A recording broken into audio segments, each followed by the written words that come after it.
Rồi, xin chào quý vị. Như quý vị đã biết thì thời gian vừa qua, tình hình dịch Covid-19 ở Việt Nam của chúng ta đang là diễn biến hết sức phức tạp. Theo Bộ Y tế báo cáo thì hàng ngày trên toàn lãnh thổ Việt Nam có trên dưới 10.000 ca nhiễm mới. Điều đó chứng tỏ là dịch nó đang là gây một cái áp lực rất lớn cho ngành y tế Việt Nam nói riêng và cho cả nước nói chung.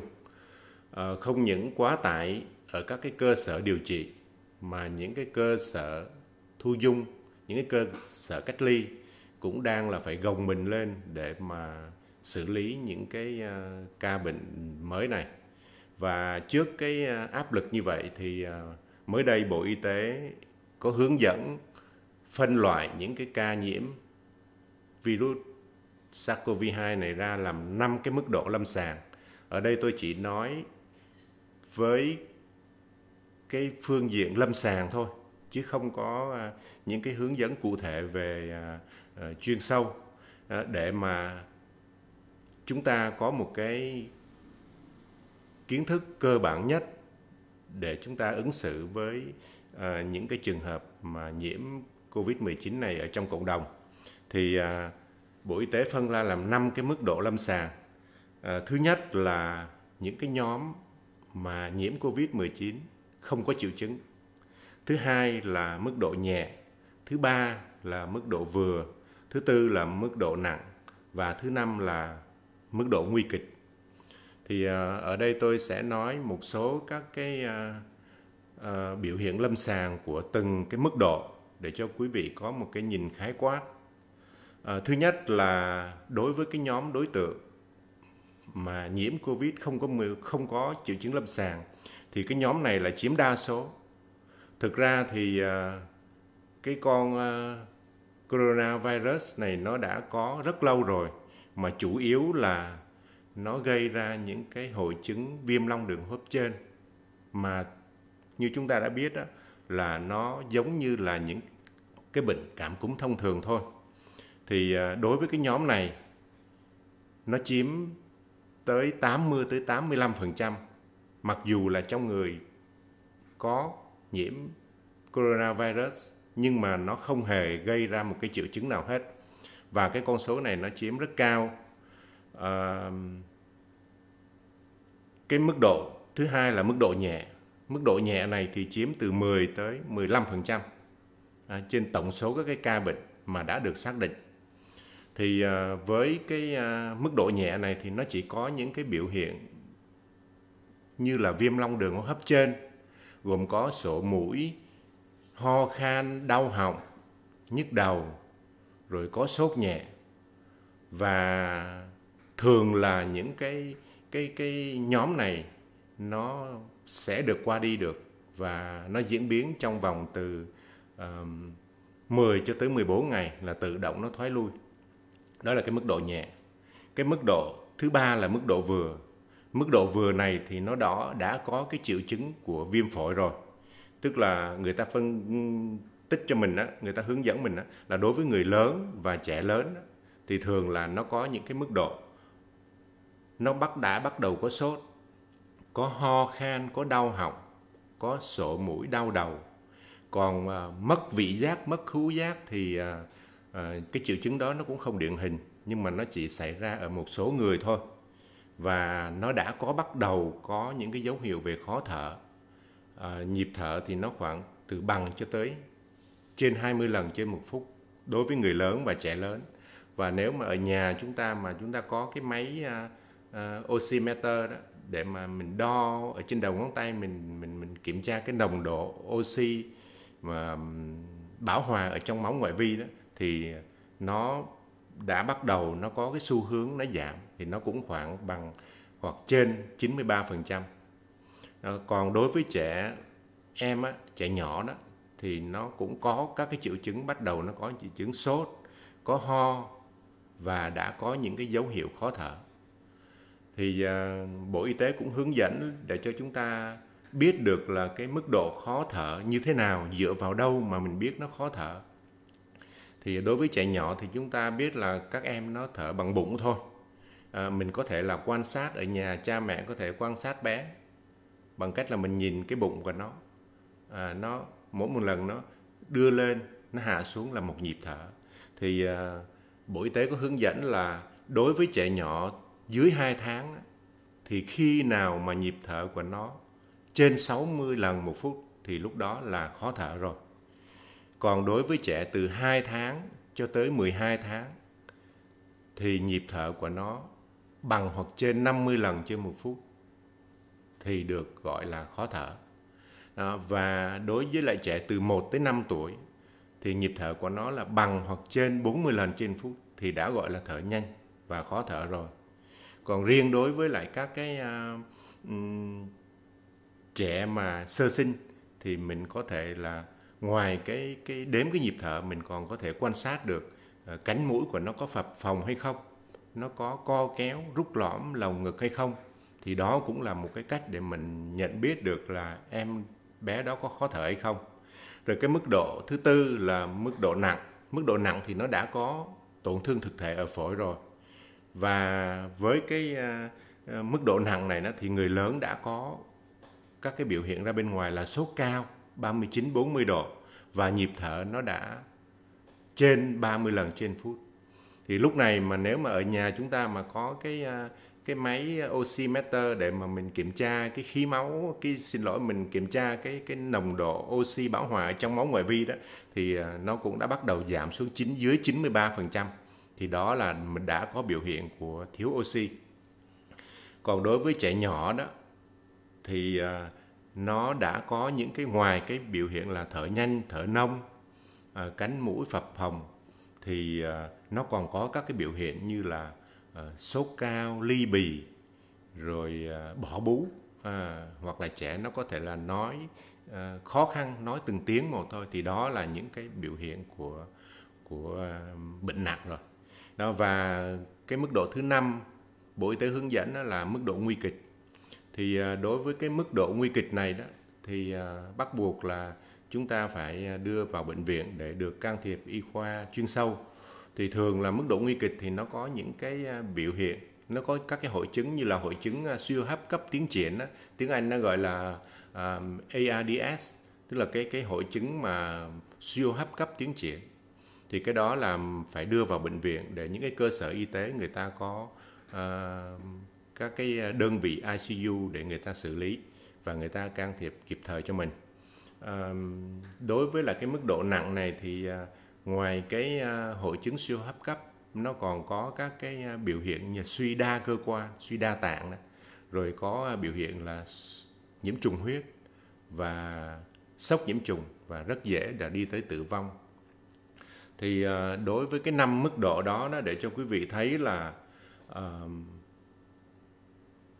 cái người mà đã nhiễm SARS-CoV-2 này rồi thì nó nhất là đối với những cái đối tượng mà có bệnh nền, những người già, những người béo phì thì nó rất dễ là bị tiến triển đến từ cái giai đoạn nhẹ không triệu chứng mà tới cái giai đoạn bệnh nặng.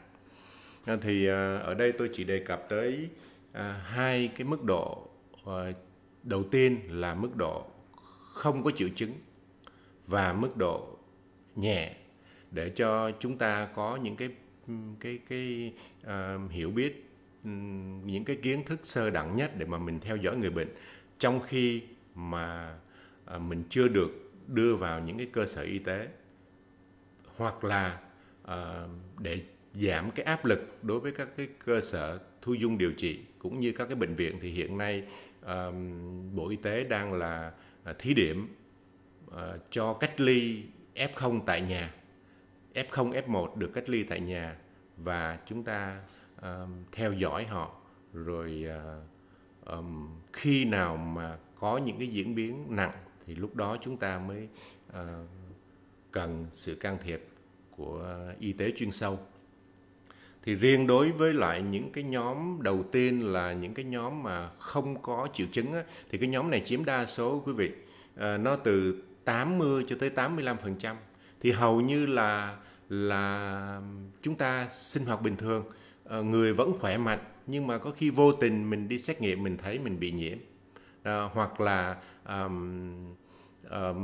trong cái đợt mà đi truy vết F0 ở cộng đồng đó, người ta đi test nhanh là mình thấy mặc dù là cơ thể mình không có gì hết. Nhiều người nói ủa tôi đâu có làm sao đâu mà bây giờ tôi dương tính. Tại vì cái con SARS-CoV-2 này nó khi mà nó xâm nhập vô cơ thể mình thì tùy theo cái đáp ứng miễn dịch của cơ thể mà có những cái phản ứng khác nhau, mà đa số là nó không có triệu chứng.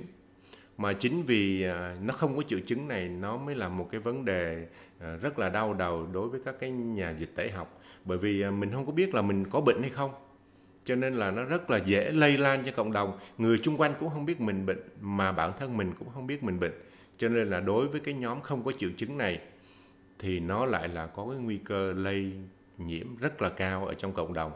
Ở đây tôi chỉ có chia sẻ với quý vị biết cái tỷ lệ như vậy và có một cái hướng dẫn cụ thể để cho mình khi nào mà mình cách ly tại nhà thì mình có cái kiến thức nhất định để mà mình theo dõi. Thì đối với lại cái nhóm mà không có triệu chứng này mà mình cách ly tại nhà đó thì mình cũng sinh hoạt bình thường thôi, nhưng mà cái vấn đề cách ly là vô cùng quan trọng. Nó khó một cái là nếu mà trường hợp một người ở trong nhà mà đã nhiễm rồi thì khó lòng mà tránh lây lan cho những người trong gia đình lắm. Hầu như là trong gia đình có một người bị rồi thì chắc chắn là sẽ lây hết cho cả nhà. Đó. Cho nên là vấn đề mà cách ly tại nhà thì nó đòi hỏi phải có thứ nhất là ý thức của người bệnh, thứ hai là cái điều kiện của gia đình đó. Lấy ví dụ có phòng riêng hay không, rồi có nhà vệ sinh riêng hay không. Đó. Cho nên là đối với những cái đối tượng này thì mình mà cách ly tại nhà hoặc là mình chưa có được cơ quan chức năng người ta đưa mình đi cách ly tập trung hay là đưa vô bệnh viện để điều trị thì cái vấn đề quan trọng hàng đầu là mình vẫn phải thực hiện 5K. Đối với những người trong gia đình mình thì phải là sinh hoạt riêng, mình có phòng riêng là tốt nhất.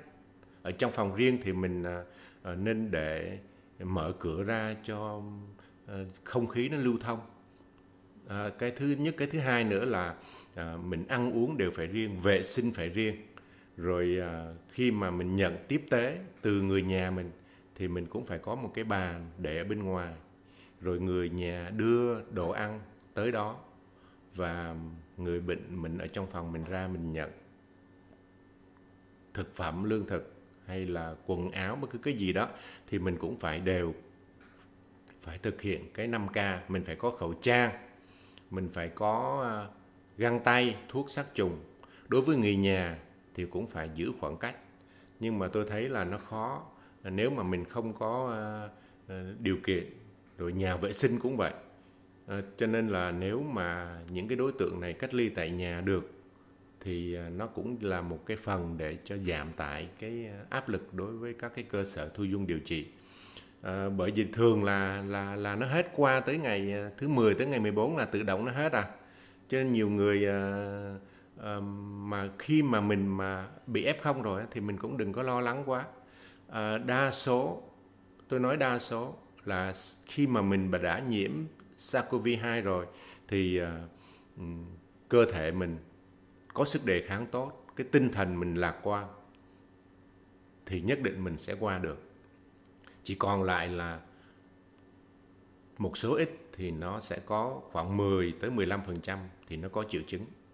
Thì tôi nói tới cái mức độ nhẹ. Cái mức độ nhẹ thì nó chiếm khoảng 10 cho tới 15% trên tổng số các cái ca nhiễm. Cái nhóm này thì nó cũng có các cái triệu chứng chủ yếu là khi mà nhiễm SARS-CoV-2 này thì nó có các cái triệu chứng viêm long đường hô hấp trên thôi. Nó gồm có sốt nhẹ, nó có ho, có sổ mũi, đau đầu, đau cơ khớp. Rất hiếm khi nào mà có mất vị giác lắm. Mất vị giác, mất khứu giác thì nó cũng xảy ra trên một số các cái cơ địa thôi. Và như quý vị đã trong đời quý vị là chắc chắn là đã có từng một lần quý vị bị sốt siêu vi rồi thì nó cũng có đau họng, ho khan, đau đầu. những trường hợp này thì không có phải quá lo lắng. Nếu mà quý vị mà cái tinh thần quý vị mà nó được thoải mái, thư giãn, mình sinh hoạt một cách bình thường, ăn uống có nhiều chất dinh dưỡng, làm việc vẫn phải làm việc, lao động chân tay nhẹ nhàng được, và nếu có sốt thì mình uống thuốc hạ sốt. Thuốc hạ sốt thông thường thôi. Mọi lần quý vị cảm cúm ở nhà, quý vị uống thuốc gì thì bây giờ mình uống y hệt như vậy. Mình cũng uống paracetamol. Paracetamol thì mình uống từ 1,5 gam cho tới 2 gam một ngày. Tức là mỗi một lần quý vị uống một viên 500 mg. Còn đối với người từ 60 kg trở lên thì quý vị có thể là uống một viên paracetamol 650. Một ngày mình uống 3 lần. Ngoài ra thì mình uống nước nhiều, nước trái cây, các cái nước ép trái cây đều là chứa những cái sinh tố và các cái chất vi lượng giúp cho mình có cái sức đề kháng lên. Và quan trọng nhất là cái tinh thần của mình. Quý vị đừng có áp lực quá. Nhiều khi mà như trẻ con chẳng hạn, nó đâu có nó mà nhiễm rồi nó vẫn chơi đùa bình thường, rồi nó vô tư thôi. Nó giống như là khi mà chưa có dịch này thì nó cũng đâu có biết là có dịch gì hay không, nên nó vẫn vô tư. Chính vì cái vô tư đó mà bệnh nó sẽ qua đi được. Còn riêng đối với lại người lớn mình thì mình cũng phải chuẩn bị một cái tinh thần cho nó thoải mái, đừng có áp lực quá nhiều, mình đừng có lo lắng quá, nó sẽ ảnh hưởng tới cái tâm lý của mình. Bởi vì cái tâm lý của mình mà nó nặng nề quá đó thì nó sẽ làm cho cái bệnh nó có thể trầm trọng hơn lên. Và đối với cái trường hợp mà mức độ nhẹ này thì ở những người khỏe mạnh, trẻ tuổi thì nó cũng qua được. Chỉ còn lại khoảng 5% thì nó diễn biến nặng thôi. Và đặc biệt là đối với những cái nhóm nguy cơ cao như là những người trẻ nhưng mà có béo phì, có dư cân, những người có bệnh nền như là tiểu đường, như là tăng huyết áp, hoặc là có những cái bệnh mãn tính mà chưa có ổn định, thì những cái đối tượng này, nhóm đối tượng này rất là dễ chuyển nặng. Chính vì vậy mà trong khi mà mình đang là chờ các cái cơ quan y tế người ta tới, người ta đưa mình đi cách ly, hay là địa phương đó có cái chủ trương cách ly những cái ca bệnh nhẹ, những cái ca bệnh không có triệu chứng thì được cách ly tại nhà, thì mình có một cái nhìn khái quát về các cái diễn biến lâm sàng để mình chăm sóc bản thân mình, chăm sóc người nhà của mình. Chẳng may bị nhiễm SARS-CoV-2 này thì mình có cái hướng mình chăm sóc tốt hơn, để giảm thiểu cái áp lực đối với các cái cơ sở điều trị hiện nay đang là quá tải. Như quý vị thấy, đặc biệt là như thành phố Hồ Chí Minh thì nó đã gây ra cái tình trạng là các cái cơ sở thu dung điều trị, các cái cơ sở y tế hiện nay là không còn cái chỗ để mà điều trị cho người bệnh nữa. Thì đó là những cái khái quát mà tôi muốn trình bày cho quý vị, như là bổ sung thêm một số cái nhìn nhận, cái khái niệm sơ đẳng về y học, đặc biệt là đối với các cái triệu chứng lâm sàng của bệnh COVID-19 này, để chúng ta cùng với các cái cơ quan chức năng chung tay vào để mà mình giải quyết những cái nhóm người mà không may chúng ta mắc bệnh, để giảm thiểu cái áp lực cho ngành y tế, và qua đó chúng ta được bảo vệ được chính sức khỏe cho người thân của chúng ta và cho chính chúng ta bảo vệ chính chúng ta, qua đó chúng ta cũng bảo vệ cho cộng đồng. Xin chào quý vị.